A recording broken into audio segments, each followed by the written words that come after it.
tous s'aligner, ok, tout le monde veut décarboner. C'est l'objectif, mais ça va prendre du temps. Il y a besoin d'avoir des équipes de chercheurs, de développement. C'est toutes ces petites pierres une à une qui vont permettre à la fin d'avoir cet objet décarboné.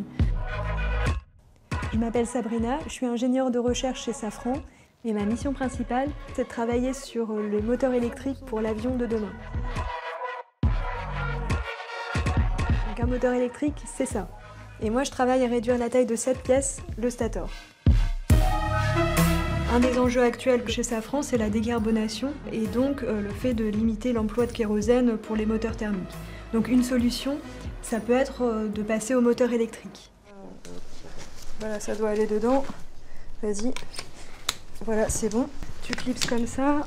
On va pouvoir allumer un peu toutes les pièces.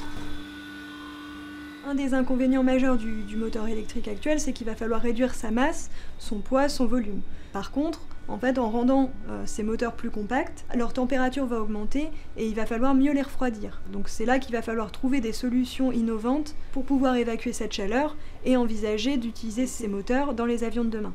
Et ce refroidissement va également avoir un impact sur les pièces mécaniques. Alors du coup, là, je lance l'impression de ma pièce.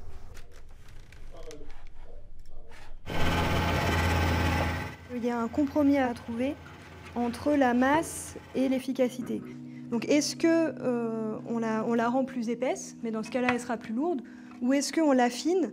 Mais alors dans ce cas-là, il faut qu'on échange au quotidien avec les ingénieurs mécaniques pour refaire des calculs, et à la fois thermiques et à la fois mécaniques, pour vérifier que la pièce va bien fonctionner.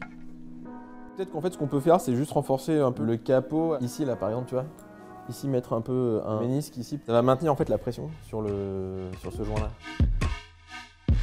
Il y a aussi un enjeu qui est fort, c'est la notion de fabricabilité. C'est-à-dire que la pièce, il faut qu'elle soit légère, il faut qu'elle soit performante, mais aussi il faut qu'elle soit réalisable à un coût acceptable. Donc la solution mise en œuvre, elle est quand même élégante. Elle n'est pas trop compliquée, mine de rien. Elle est complexe parce que, bon, il y a plein de choses à penser, comme d'habitude. On a fait beaucoup d'essais partiels, beaucoup de calculs. On a beaucoup réfléchi, on a fait beaucoup de dessins. On a essayé, recommencé, amélioré.